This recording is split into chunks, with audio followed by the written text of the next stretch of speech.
प्रश्न में दिया गया है 11 के लगातार 3 गुंजों का योग 231 है तो उन्हें ज्ञात करें। देखिए ये बहुत सिंपल सा प्रश्न है। बोल रहा है कि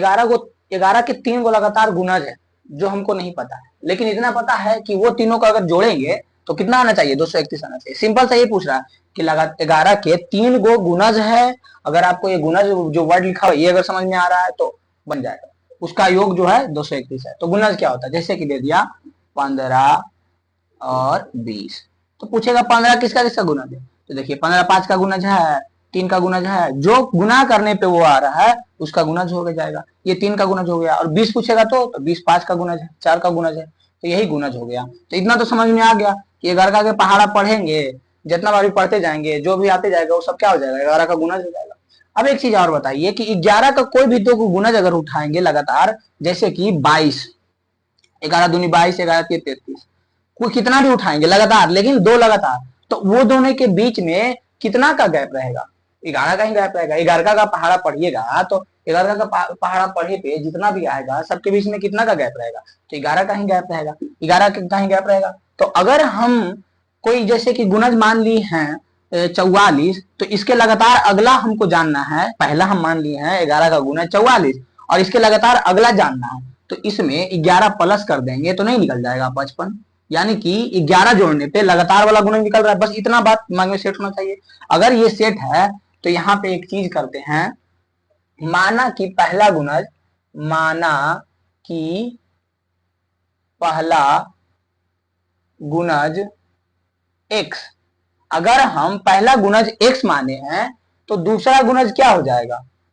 दूसरा गुणज क्या हो जाएगा अभी समझाएंगे कि अगर 11 का एक गुणज हमारे पास 33 है और इसके लगातार अगला गुणज चाहिए हमको, तो उसमें 11 प्लस करेंगे तब ना निकलेगा उसके लगातार अगला 44। 11 का पहाड़ा पढ़ रहे हैं तो 11 3 33, 11 तक 44, तो 11 मतलब अगर हमको एगो दे दिया, बोल रहा है इसका अगला लगातार बताओ, तो उसमें 11 जोड़ेंगे तब ना निकलेगा। तो उसी तरह से यहाँ पे हम अगर पहला गुणज x मान लिए हैं तो दूसरा गुणज क्या हो जाएगा, x प्लस 11, लगातार क्या बोल रहा है, 3 गुणजों का योग, 11 के लगातार 3 गुणजों का योग। तो अगर पहला x माने है तो लगातार करना है तो 11 जोड़ेंगे, फिर ये तो हो गया दूसरा। अब तीसरा गुणज देखिए, ये तीसरा गुणज, तो तीसरा गुणज में क्या है जो देखिए, जैसे कि एक हम 33 लिए थे और इसका बोलेगा लगातार 2 गुणज और निकाल ले, तो एक गुणज निकालना है तो 11 जोड़ेंगे तो 44 आ जाएगा। और एक गुणज और लगातार वाला निकालना है 33 से, तो क्या करेंगे 33 में 2 बार 11 जोड़ेंगे, यानी डायरेक्ट 22 जोड़ देंगे, 33 प्लस 22, तब ना आएगा 55। हाँ, तो इसी तरह से यहाँ पे दूसरा गुणज, पहला गुणज x माने हैं तो दूसरा गुणज x प्लस 11 आ गया, तो तीसरा गुणज क्या हो जाएगा, x प्लस 11 प्लस 11, 2 बार 11 जोड़ेंगे। चौथा गुणज कहेगा तो 11 3 बार जोड़ेंगे, लेकिन 3 ही को बोल रहा है तो 3 बार जोड़ेंगे, x प्लस 22। ये निकाल गया पहला गुणज, ये निकाल गया दूसरा गुणज, ये निकाल गया तीसरा गुणज। अब वही वैल्यू निकालना है x का, लेकिन उससे पहले सबसे पहले देखिए बोल रहा है कि तीनों गुणजों का योग जो है 231 है, यानी ये वाला ये वाला ये वाला तीनों जोड़ रहे हैं तो उसका योग कितना आना चाहिए, 231। तो इसको योग करते हैं, यानी x प्लस, ये पहला गुणज हो गया, फिर x प्लस 11 ये दूसरा गुणज हो गया, फिर x प्लस 22, तीनों का योग करते हैं तो आता है 231। अब 231 आता है तो इसको सिर्फ सोल्व करना है। ये x और x 2x और एक 3x, x x 2x और x 3x, और ये 11 और 22 कितना हो जाएगा 33 बराबर 231। ये हो गया 231। अब इधर आते हैं, यहाँ पे 3x बराबर, इधर 33 जो है प्लस में है, उधर जाएगा तो माइनस में, तो 3x बराबर 231 माइनस 33, 231 माइनस 3x बराबर 231 में से 33 घटाएंगे, 11 में से 3 जाएगा तो 8 बचेगा, 2 में से 3 यानी 12 में से 3 जाएगा तो 9 बचेगा, यहाँ पे 198 बच गया। क्या बच गया 198। अब 1 के साथ 3 गुना में उधर जाएगा तो भागा में, 198 बटा 3, इसे 3 से भागा देंगे तो 3 छक 18, 3 छक 18, 66 बार में कटेगा, 3 छक 18, 1 बजा 3 छक 18, x बराबर 66। देखिए तो x बराबर 66 आया, यानी x क्या माने थे, तो x माने थे पहला गुणज, तो पहला गुणज क्या आ गया 66, ये एक साल। अब लिखेंगे पहला गुणज, पहला गुणज क्या x माने थे जो कि क्या आ गया 66 आ गया 66। फिर दूसरा गुणज, तो दूसरा गुणज क्या माने थे, दूसरा गुणज क्या माने थे x प्लस 11, x प्लस 11 जो कि क्या हो जाएगा 66 प्लस 11 कितना हो जाएगा 77। फिर आ जाते हैं तीसरा गुणज, तीसरा गुणज, तो तीसरा गुणज क्या हो जाएगा x प्लस 22। तीसरा गुणज क्या माने थे x प्लस 22, तो x प्लस 22 करेंगे यानी 66 प्लस 22 इज इक्वल टू 88। ये आ गया पहला गुणज, ये आ गया दूसरा गुणज, ये आ गया तीसरा गुणज, यही तीनों हो गया आंसर, यही तीनों गुणज पूछ रहा था। अगला प्रश्न नंबर पर, शंकु संसाधन के केंद्र में महाविद्यालय हरना में आयोजित बाल मेला में प्रत्येक विजेता छात्र को 2 कलम एवं विजेता को छोड़कर शेष सभी छात्रों को 1 कलम दिया गया है। यदि 100 छात्र के बीच में 120 कलम दिए गए हैं तो विजेताओं की संख्या बताएं। देखिए,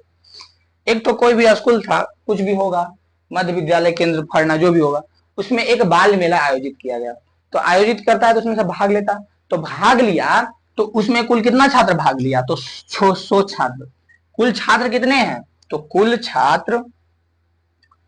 छात्र जो है वो 100 है, और कुल छात्र 100 थे, और 100 छात्र में जो अगर विजेता हुआ है छात्र, जैसे कि 100 छात्र भाग लिया, तो 100 छात्र में जो विजेता हुआ, जो जीता, उसको 2 कलम दिया गया, और जो मतलब कि सिर्फ पार्टिसिपेट किया, नहीं जीत पाया, यही 100 में से जो नहीं जीत पाया उसको 1-1 कलम दिया गया। तो ये पूछ रहा है कि विजेताओं की संख्या क्या होगी। तो सबसे पहले देखिए दिया हुआ क्या है, तो कुल छात्र कितना है, 100 कलम लिख दिया, कुल छात्र 100 है, और कुल कलम कितना दिया गया, कुल कलम कितना वितरित किया गया, कितना बांटा गया, मतलब विजेता को और जो नहीं जीता दोनों को मिला करके 120 कलम बांटा गया। अब देखिए एक दो चीज और दिया हुआ है कि जो विजेता छात्र है उनको कितना कलम दिया गया, 2 कलम। विजेता छात्रों को कितना कलम दिया गया, 2 कलम, और विजेता को छोड़कर शेष छात्रों यानी जो नहीं जीत पाया, जैसे कि जितना भी उसमें भाग लिया होगा तो सब थोड़ी ना जीत जाएगा, कुछ जीता होगा कुछ हारा होगा, तो हरलन के दिया गया है 1 कलम। तो विजेता को छोड़कर सभी छात्रों को, विजेता को छोड़कर शेष छात्रों को कितना कलम दिया गया है, 1 कलम दिया गया। अब इसको सोल्व करते हैं। सोल्व करते हैं तो सबसे पहले क्या पूछ रहा है, विजेता की संख्या पूछ रहा है, तो मान लेते हैं विजेता की संख्या, माना विजेताओं की संख्या x। अब एक बात बताइए कि कुल छात्र था 100, कुल छात्र कितना था, 100 छात्र था, और उसमें आपको बोलेंगे कि 5 को विजेता हुआ है, कितना, 5 को विजेता हुआ है, तो बोलेंगे हारेगा कितना, तो 100 में से घटाएंगे तभी ना वो निकलेगा। तो यहाँ पे भी कुल छात्र 5 के जगह पे यहाँ पे x मान लिए हैं, क्या मान लिए, x, माना कि विजेता छात्र जो है x है, तो विजेता को छोड़कर शेष छात्र जितने होंगे, जो मतलब जो हारे होंगे, क्या होंगे, तो 100 माइनस x, मतलब 100 में कुल छात्र में उसको घटाएंगे तभी ना निकलेगा। तो विजेता को छोड़कर शेष छात्र कितने हो जाएंगे, विजेता को छोड़कर शेष छात्रों की संख्या कितने हो जाएंगे, तो 100 माइनस x। देखिए तो आपको अब ये इतना पता चल गया है कि विजेता की संख्या x मान ली है, और जो नहीं जीता होगा, विजेता को छोड़ करके जितने भी छात्र हैं उनकी संख्या 100 माइनस x हो गया। अब अगर हमको ये बात पता है कि एक विजेता छात्र को कितना कलम दिया गया, 2, तो x विजेता छात्र को कितना कलम दिया जाएगा, तो 2x दिया जाएगा, 2 गुने x। जैसे कि एक आदमी को, एक लड़का को 2 कलम दिया गया, और 10 लड़का को, तो 2 में 10 को गुणा करेंगे तब ना कितना कलम दिया गया निकलेगा। तो इसी तरह से यहाँ पे हम संख्या के जगह पे x माने थे, तो x ही कोई संख्या है, तो यहाँ पे x विजेता क्षेत्र, तो एक विजेता क्षेत्र छात्र को 2 कलम दिया गया है, तो x विजेता छात्र को क्या दिया जाएगा, 2 गुने x प्लस, फिर देखिए फिर जो है, जो हारा है, जो विजेता को छोड़ के जितने छात्र थे उनको 100 माइनस x छात्र थे, इतना माने हैं, और उनको 1-1 कलम दिया गया, तो 1 से गुना करेंगे, 100 माइनस x। अब एक बात बताइए कि विजेता को जितना कलम दिया गया है वो ये वाला है, और विजेता को छोड़ के जितना कलम दिया गया है वो ये वाला है, तो जो दोनों को जोड़ेंगे तो कितना कलम दिया गया वो नहीं निकल जाएगा। जैसे कि दोनों को जोड़ेंगे तो ये किसके बराबर होगा कि जितना कलम दिया गया है, 2 ही आदमी को ना कलम दिया गया है, एगो जो जीता है उसका देखिए ये वाला है, और एगो नहीं जीता है उसका, तो ये दोनों को जोड़ेंगे तो कुल जितना कलम दिया गया था किधर गया, कुल जितना कलम दिया गया था 120 कलम, तो वही नहीं निकल जाएगा, तो इसीलिए इसको प्लस करके इक्वल कर दिए। अब यहाँ पे इसको गुना करेंगे तो 2x प्लस 100 माइनस x बराबर 120। 2x में से एक x जाएगा तो क्या बचेगा, x तो इधर प्लस में है, उधर जाएगा तो क्या हो जाएगा माइनस में। अब x बराबर क्या आ जाएगा, 20 आ जाएगा। यानी x क्या माने थे, माना विजेताओं की संख्या, तो x आ गया, यानी विजेताओं की संख्या क्या आ गया, सिर्फ विजेताओं की संख्या पूछ रहा है तो विजेताओं की संख्या, तो ये आ जाएगा विजेताओं की संख्या,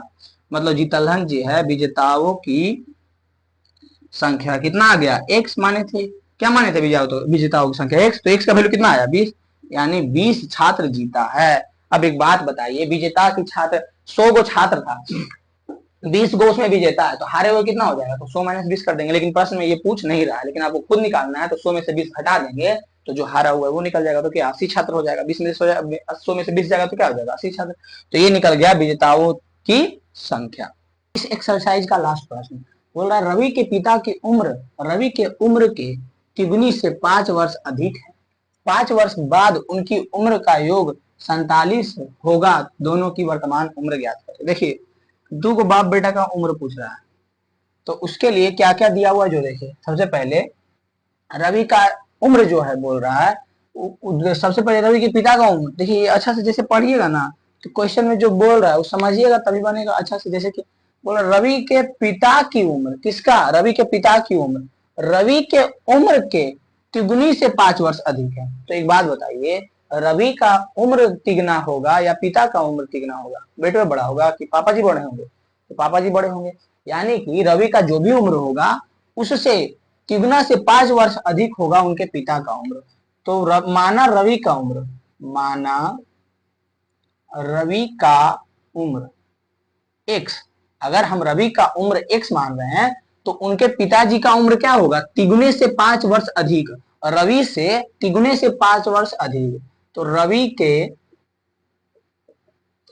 पिता का उम्र क्या हो जाएगा, इसके तिगुने से 5 वर्ष अधिक, यानी 3x, तिगुना मतलब 3 से गुना,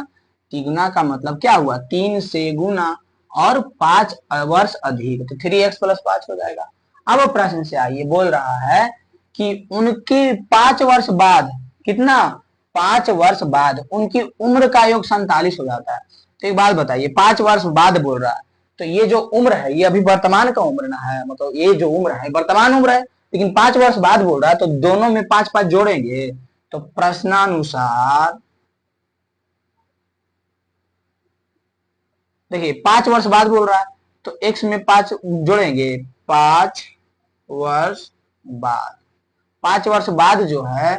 वो रवि का उम्र क्या हो जाएगा, तो 5 वर्ष बाद रवि का उम्र x प्लस 5 हो जाएगा, और पिता का उम्र क्या हो जाएगा, रवि के पिता का उम्र हम शॉर्टकट में लिख देते हैं, क्या हो जाएगा 3x प्लस 5 जो कि जोड़ेंगे तो 3x प्लस 10 आ जाएगा, तो ये देखिए वर्तमान उम्र हो गया, ये 5 वर्ष बाद वाला उम्र हो गया। अब बोल रहा है 5 वर्ष बाद ये दोनों उम्रवा को जोड़ते हैं ना, तो कितना आ रहा है 47 आ रहा है, कितना आ रहा है 47, तो दोनों को जोड़ देते हैं, तो x plus 5 plus 3x plus 10, ये प्रश्न को समझना है, प्रश्न में बोल रहा है कि 5 वर्ष बाद जब बाप बेटा यानी जो दोनों हैं उनको उनके उम्र को 5 वर्ष बाद जब उनके उम्र को जोड़ते हैं तो उसका योग जो है कितना आ रहा है 47 आ रहा है, तो इसको सोल्व करेंगे x का वैल्यू निकल जाएगा, निकल गया, तो सोल्व करेंगे तो ये हो जाएगा x प्लस 5, अब एक बताइए x और ये 3x कितना हो जाएगा 4x प्लस 5 और 10 कितना हो जाएगा 15 बराबर 47, तो 4x बराबर ये प्लस में उधर जाएगा तो माइनस में 47 माइनस 15, तो 4x बराबर 47 में से 15 घटेगा तो आएगा 32, तो x बराबर आ जाएगा 32/4, तो x का वैल्यू क्या आ गया 4 8 32 8, x बराबर 8 आया है, यानी रवि का उम्र क्या था x माने थे, तो रवि का वर्तमान उम्र, यहाँ पे वर्तमान भी आप लिख सकते हैं, वर्तमान उम्र, क्योंकि वर्तमान को ही ना माने थे x, तो x यानी 8 वर्ष, और क्या पूछ रहा है पिता का उम्र, दोनों का पूछ रहा है ना, रवि के पिता का उम्र क्या हो जाएगा, क्या है 3x plus 5, 3x plus 5, x की जगह कितना रखेंगे 8, 8 आया था ना, 3 गुने 8 प्लस 5, 8 दिया 24 और 5 29 वर्ष, तो ये हो गया रवि का उम्र, ये हो गया उसके पिता का उम्र, और दोनों उम्र क्या आया वर्तमान, तो यही हो गया आंसर, रवि का वर्तमान उम्र और उनके पिताजी का वर्तमान उम्र।